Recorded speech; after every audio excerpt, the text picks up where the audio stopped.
So this guy decided to lose some weight. Actually, not well, in a car, in his Scooby. So he decided to cut away the boot floor in a Subaru, and it weighed at 6.5 kilos. And then he was like, right, I'll replace it with aluminium. I'm like, you should go carbon. No, aluminium, good. So he cut this thing out of aluminium. 50-52. 50-52, 51-52. 51-52. 5 series aluminium, really dense, really strong, proper engineering stuff. 6.6 kilos, so exactly the same. So I said, listen, it's totally pointless doing all of this and putting aluminium inside, because yeah, let's just make it out of carbon. I have this sheet that is slightly undersized from the original one, so that'll give him a cost price. I have carbon, so you know it's all good. We have plenty of little offcuts that we can extend, because this is slightly larger than this. But I reckon in this video you will see how a noob makes a composite panel with sort of my guidance. Let's go. Oh, yeah. That's a good one.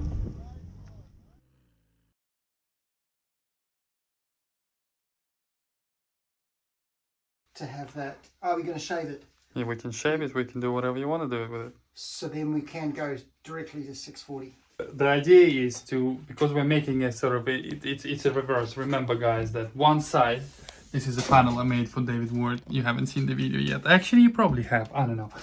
One side is dry carbon and is always kind of, well, rough to the touch. It appears to be dry. The other side is always shiny, basically the surface that you make it of.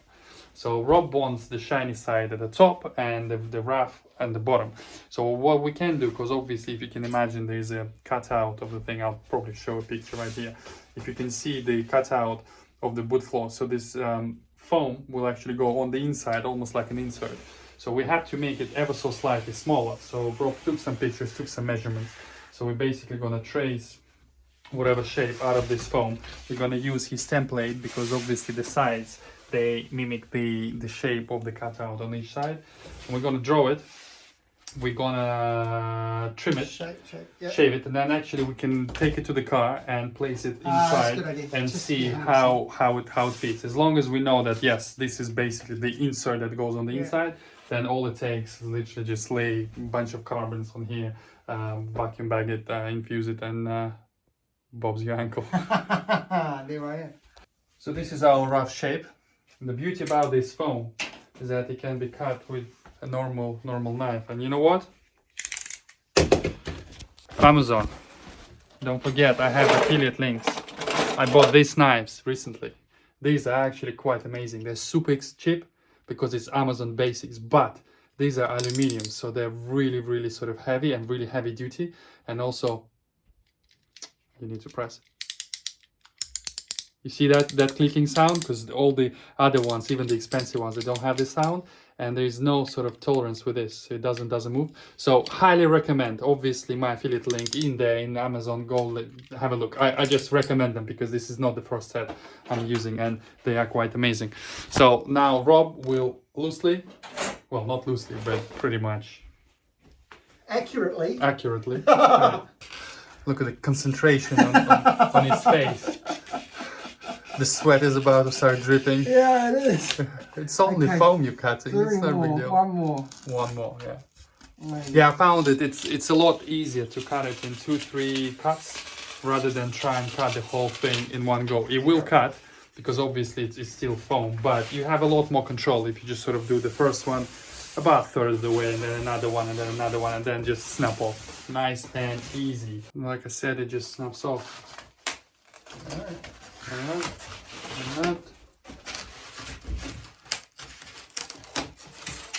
No worries. Easy peasy lemon squeezy. All right, let's take it to the car, race car, and check. Ah, yes, it is a bit oversized. By if we cut. So a little bit of extra trimming needed, just in a couple of corners. And yeah, we're gonna be good to go. So we're really happy with that shape, and the next few steps are really simple. You've seen them all before. You just lay your carbon material. It can be absolutely almost anything you like. You can put denim if you want. You can put tartan fabric. I see. Basically, any fabric that is going to be infused with resin is going to give you strength, because resin is the main strength, and then you have the reinforcement that reinforces the thing, like reinforced concrete in a sense. For this one, we're going to use, I have this offcut. So that's going to be your visual layer. Remember, your visual layer is always the one at the bottom, the one that you're laying it onto the shiny surface. So the bottom of that is going to be the visual layer. So when we turn it around, that's the one that you actually see. So this piece has to be quite immaculate, which this one isn't, but it's definitely good enough for a race car at the back. And the next, we have a choice of different materials. I always have a few things in stock, but I reckon for this one, we're just going to use biaxial. And I assume you want it super strong, right? It's gonna hold the. It's gonna hold the. This is 320 gram biaxial e-glass. So I reckon we can use 2 layers of this on that. That gives us 640 grams of this plus 200, so that's almost 800 gram on one side. Then we put foam, and then we can put another. Literally, we can do exactly the same. We can put another 2 of this and then 1 layer of carbon, and that's actually going to be 3 layers on each side. That'll be 6 here. I reckon that's too much.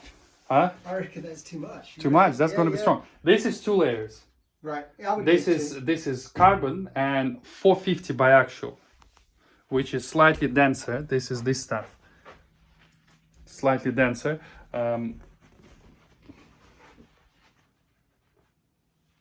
So yeah, just 1 layer of that and 1 layer of carbon. So literally you want exactly the same as that big panel. Yeah, I reckon that's going to be strong enough. It's like it will be strong. 2 layers of carbon over the foam is usually really strong.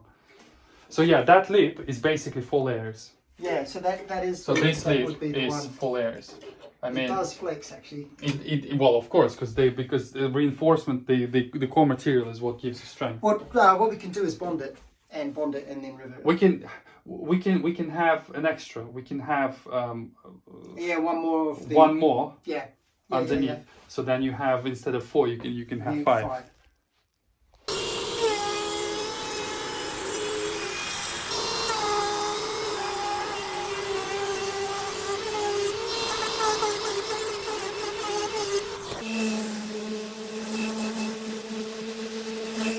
A nicely beveled edge gives strength. Whatever it gives, but it basically makes it a little bit easier to drape over the fabric. So when it sort of folds on itself, it just much nice neater, and yeah, it doesn't take a long time to do anyways. So we have 3 bottom layer, which effectively are the top layers. So we did decide to go with 2 320s of e-glass and then 1 carbon. So that's going to be our visual top layer, nice and strong. And now we're gonna do either exactly the same, 2 more layers of this and then carbon, or we could actually just resort to just 1 single 450 on top and then carbon. Doesn't really make much of a difference. Hopefully I didn't cut everything. No, it's good. That's pretty much the stack done. Like I said, carbon 320 reinforcement, little strip on this side for extra reinforcement, 450 carbon peel ply, infusion mesh, and the next one would be obviously your vacuum bag film. But first we need to go all the way around again with sealant tape. Don't forget your pleats, and then vacuum line, intake valve line, yeah, and infuse this sucker. That's it. That's your basic infusion panel laminate. Always a good idea to go with a roller everywhere around, because you want the vacuum to be absolutely perfect. The idea is that if I blank it off once the vacuum is in there, it should stay at the same vacuum for at least 15 minutes. That's how you do your vacuum drop test. If it stays, it means the whole thing is peachy. The next step is even easier. Now we need to mix all the resins. Do you remember what resins and what proportions we need to mix? Told you that before. Little test, an exam to pass. Okay, 1 to 30 by weight. Yay, you can read the brochure. Anyways, I am to the standard go-to epoxy infusion resin. It's odorless, which means that you don't have to wear a respirator and you can do it indoors. It does have a little sort of chemical odor, but nothing terrible. I mean, my wife doesn't complain about this resin, which means a lot. She can literally smell a fart from 2 miles away. So I am to mixed 100 to 30, yeah, 10 to 3 ratio or whatever you want. So we can estimate how much resin we need. Usually it's 50-50 plus 10%. But what I've been doing is I've been using a lot less than 50. So for example, if we know that this is, let's say, 1.4 kilograms of material in there, I would mix up 1 liter first and then see how far it will take you, because all you can do, you can actually slow down your rate if you're running out and then mix a little bit more. That way you're not over or underestimating and you actually have fresh resin, because it happened to me before where I mixed too much and then by the time it got to the end, it started to exotherm, because resin, even though if you use slow hardener, the bigger the amount in the pot itself, it starts to overheat itself and then it starts setting. So even the slow resin in a big pot pre-mixed will go off super quick. So it's always easier to just add a little bit more. Like with this big panel, I had to do it 5 times, 700 each time. Anyways, I think we're gonna just mix about a liter 100 or something. Let's see how far it will take us and then we'll show you the rest. So we have 700 grams in here. Don't worry, I zeroed it already. So 7 times 30 is 21 plus times 10, 210. It's close enough. All right. So we need 210 grams of hardener to the amount of resin we have. It's all done by weight, not the millimeters. That's why you use the scales. Right. Easy Composites have 2 different hardeners, slow and fast. Whenever you order the kit from them, you can specify you want slow or fast or mixed. The difference between them is basically setting time. So slow, in effect, if you only use that at optimal temperatures or room temperature 20, it should be ready to be demolded in about 24 hours. Fast is a lot faster. I think it's 3 times faster. I don't remember from the top of my head the exact figures, but it's definitely a lot faster. The beauty about those, you can mix and match them. So for example, if I don't want 24 hours and if I don't want this fast, I want about 12 hours, let's say half, I mix it 50-50. You can put more fast than slow or to whatever ratio you want. But there's no real calculator. Maybe there is somewhere, but it's all in my head. So now I know that this is a small panel. This will infuse pretty quick. I don't want it to be sitting here for 24 hours. So I'll probably end up mixing 50-50. Just so we have enough time to infuse, it doesn't exotherm, and then it will be able to be released tomorrow morning. Super handy feature is this sort of mixing thing. Doesn't create bubbles when you actually clean up the old resin, but obviously it's a lot quicker because you have to mix resin for a couple of minutes. Go on. Don't touch the bottom, and then don't go at full speed. That's it. With a gentle sort of motion left to right, within 30 seconds, it's perfectly mixed.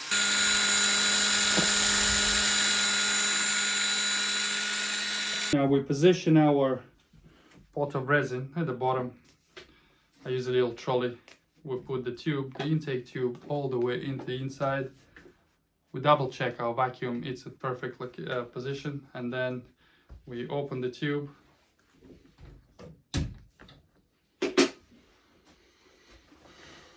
And let the party begin.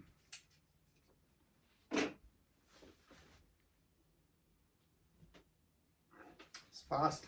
This is fast. Actually, it's not as fast as I thought it would be. Really? Usually it's a lot faster, yeah. Mm-hmm. Just your very interesting analysis of how it creeps and how it goes through the layers. Yeah, it wants to just jump over this.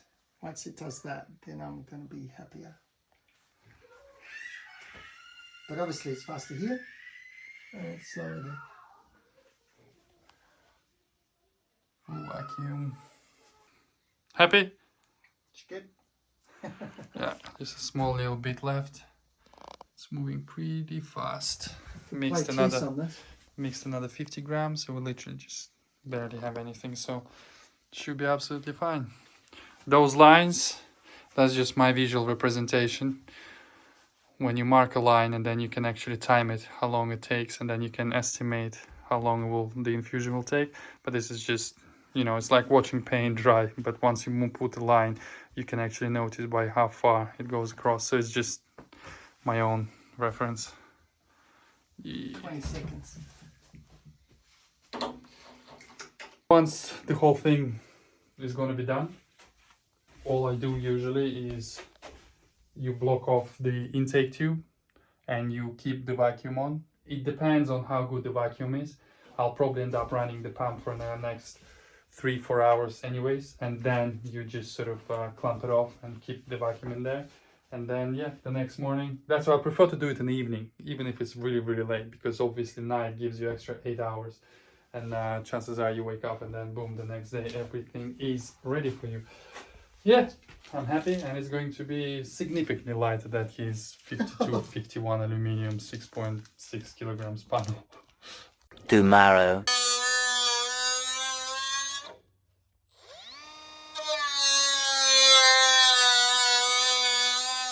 So here you are, guys. This is how you make a panel. This is how you cut it. Cut, measure once, cut 20 times. That's what I do. Whatever. Yeah, it's fairly light. We didn't weigh it yet. Let's go and see how it looks in the car. So it's a bit big. My is it's a little bit off. Fantastic. Look at that. It does look good. Are you happy? Yeah. And it's Well, you should be. At least it's not 6.5 kilos of aluminium. yeah. I mean, we need to see what this weighs. Yeah, it probably could weigh it now. It's not going to get much smaller than that.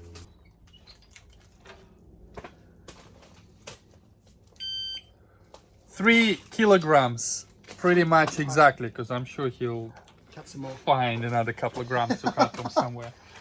Compared to 6.5 kilograms of aluminium, Yeah, this is it's basically, crazy. well, as expected. Aluminium is lighter than steel by about a half, and carbon is lighter than that. But this is not Yeah, it's fully actually- carbon, because we have to sort of obviously cut costs and stuff. So this is 60% is fiberglass, and fiberglass is heavier than carbon a little bit, but this is the offcuts we had, and we wanted to make it fairly cheap. It still looks like carbon, so it's 2 layers of carbon, but the inside core is fiberglass with a 10 mil foam core. It's absolutely solid. Once it's in there, you put your weight on it and it almost does not deflect, but it's not supposed to carry any sort of load anyways, really. Apart from what load I'm going to put the exhaust and the diffuser. Yeah, but that's not really load. I mean, load by like 100 kilos or whatever. It's, PU, once it's bonded on, will it stiffen won't it be up. able, because it's under metal. So these Yeah. thinner pieces are going to be supported by metal, fully supported. So it's only the center part that's going to have any load on it, and it is solid base. But yeah, looks absolutely the part. I absolutely love this surface. I have plenty of this material in stock, so if you guys want a splitter or panel like that, or anything else done in this one, or anything else done in general, hit me up. Would you recommend? Yes. Yes. Solid. Another happy customer. All right, on to the next one. See ya.